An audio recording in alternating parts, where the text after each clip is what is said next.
I've seen the Caitlin Clark fans starving out there, and trust me, we're all missing the CC content. I got a little something for you, though. A little something for you. If you remember at the All-Star game, Flau'jae Johnson and Caitlin were seen together, on a few different occasions. And Flau'jae obviously, wanted to get in some Graham capturing moments with Caitlin, had requested her jersey right here.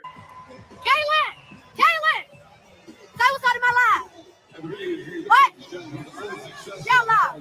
Tell them folks what's going on. Go to WNBA game. What? Give me your jersey.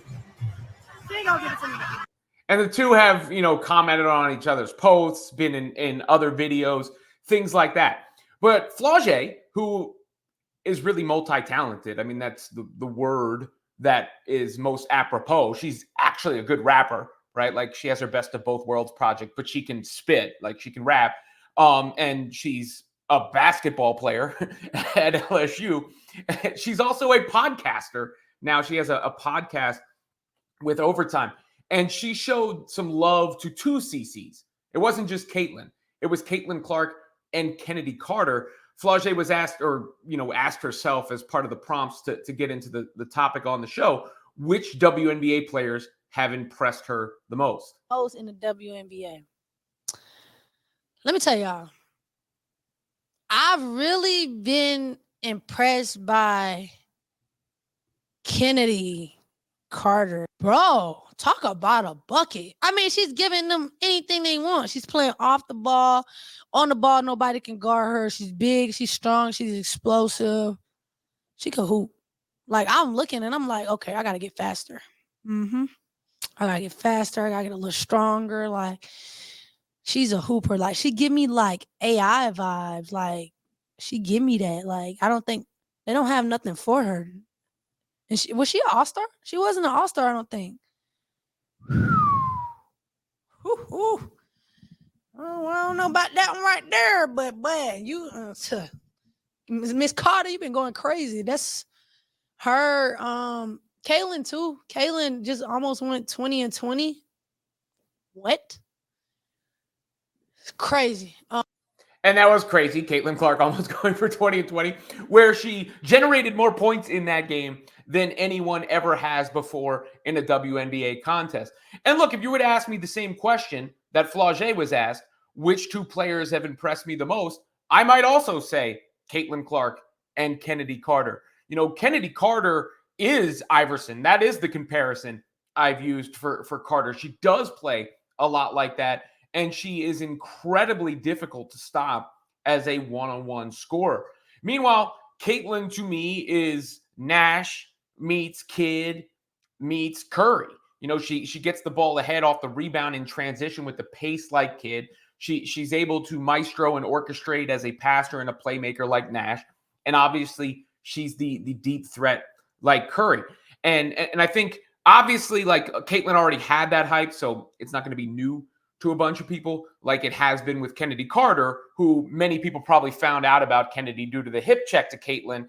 And since then, she's been focused, locked in, and been a killer on the court. And I agree with Flau'jae. She should have been an all-star, or certainly has played well enough to be an all-star. One thing I've noticed, though, in this recent series of praise that I've covered here for Clark is the generation gap, or the era, I guess. Because you go back to the Instagram post where, Caitlin was showered with all that love. One of those players was Arike Ogunbowale, who's 27, but, not like on the other side of 30.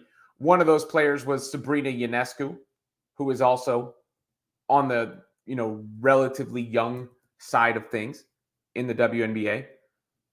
Hamby, 30, maybe it's not even the youth as much as Flau'jae as it is the non-Team USA sort of clique that, has probably been in charge and running the league. I think we're seeing a turning of the page in real time. I think what the USA basketball team is going to do overseas in Paris for the Olympics is probably the last hurrah that group is going to have as sort of the faces of the league. Look, Caitlin Clark is already the face of the league, and then it's Angel Reese. I mean, like, we're being real about it. Those are the two most popular players in the league. Caitlin's here, Angel's here, and then it's everybody else. But obviously there's the institutional aspect of it, the women who have been around and been accomplished. And I mean, if you look at the resumes of the USA basketball team, it's incredibly impressive. I mean, incredibly impressive. What those women have been able to do, and that front court is completely loaded with Asia Wilson and Brianna Stewart and Nafisa. Like, it's just a stacked front court. But Sabrina's playing on that team. It's her first time on the Olympic team. She doesn't seem like she's ingrained in that, group. Obviously, Arike called it politics that she didn't make the team. It was Hamby who's on the 3-on-3 squad, but not on the Olympic team. And now it's Flau'jae, who is obviously still in college and not a part of the WNBA at all as of yet. So I thought that little distinction was interesting, because I think when Caitlin does eventually come back, and I know all y'all are fiending for it, when she does eventually come back, it will be almost universally well received. I know people like to try and start these internet fights about nonsense all the time, but that's for people who are perpetually online and never get offline. That's a thing. But I do notice, like, or maybe it's a changing of the guard happening in real time. And you go back to, I've compared, I talked about LeBron James in a previous video, but in 2004, it was the LeBron, Wade, Melo team that lost in the Olympics, but those guys didn't play. And then eventually it became their era of the NBA. And it was LeBron's era for a long time. And, obviously Steph Curry, along with LeBron now, and those two are the faces, and still the faces of the USA men's basketball team. But I think by the time we get around to the next women's USA basketball team, we might be seeing the faces being, or we will almost certainly see, like, a complete shift in who the faces of that team are. Caitlin Clark and Angel Reese and Paige Beckers and Juju, I think, would be a rookie then. And maybe Flau'jae, hey, depending on how her career pans out. And obviously Arike, if she wants to be a part of it still at that time. And that's a good thing, by the way.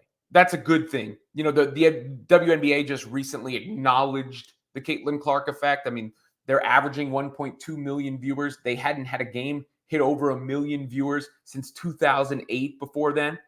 So, point being, there's going to be plenty of love to go around. But I guess, considering the drought, I thought I would share Flau'jae showing love to the two CCs.